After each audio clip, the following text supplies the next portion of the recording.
اب آپ کو بیان کریں گے اپنے اگلے برج کے بارے میں، جو کہ برج اسد، کہ ان کا 11 سے 20 اگست کا یہ اشرہ علم نجوم کی روشنی میں کیا کچھ بیان کر رہا ہے۔ وہ لوگ جو 23 جولائی سے 23 اگست کے اشرے کے دوران پیدا ہوئے ہیں وہ برج اسد کے تحت آتے ہیں۔ اس کے علاوہ اگر آپ کو اپنی تاریخ پیدائش معلوم نہ ہو اور اگر آپ کا نام میم یا انگلش میں ایم سے شروع ہوتا ہے تو بھی آپ برج اسد کے تحت آئیں گے۔ حکومتی اداروں، اعلیٰ افسران یا لوگوں سے اپنے کام نکلوانے کے حوالے سے آپ کو کچھ مشکلات کا سامنا کرنا پڑے گا۔ آپ کو بہتر مشورہ یہ ہے کہ آپ لگے رہیں، یعنی کہ کوشش کرتے رہیں اور اپنے صبر کے پیمانے کو لبریز نہ ہونے دیں، کوشش جاری رکھیں، انشاءاللہ تعالیٰ یہ معاملات حل ہو جائیں گے۔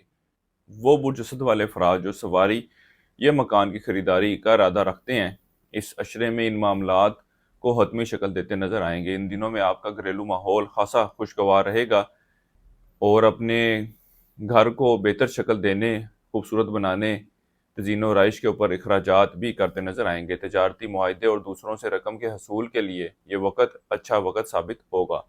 ان دنوں میں ضرور کوشش کریں۔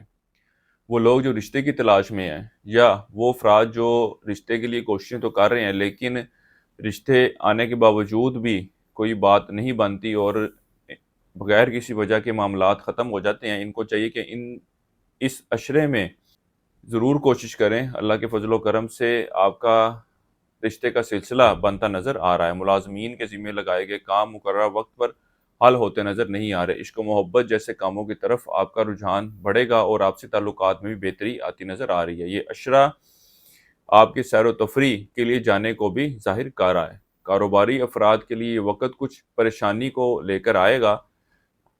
خفیہ دشمن آپ کو نقصان پہنچانے کی ہر ممکن کوشش کرتے نظر آئیں گے۔ آپ کا انداز گفتگو خاصا متاثر کن رہے گا اور لوگوں کے ساتھ اچھے اور بہتر تعلقات قائم کرنے کی کوشش کریں گے۔ اس عرصے کے لیے ایک وظیفہ آپ کو بتا رہا ہوں، یا اللہ یا رضا کو 3 تسمیہ آپ نے اس کی کرنی ہے روزانہ فجر کی نماز کے بعد، اور اللہ تعالیٰ سے دعا کریں کہ اللہ تعالیٰ آپ کے معاملات میں بہتری فرمائے۔ اس کے علاوہ حسب توفیق سبزی صدقے کے طور پر دیں۔ اس عرصے کی 7 تاریخ آپ کی 11، 15 اور 16 اگست کی ہے۔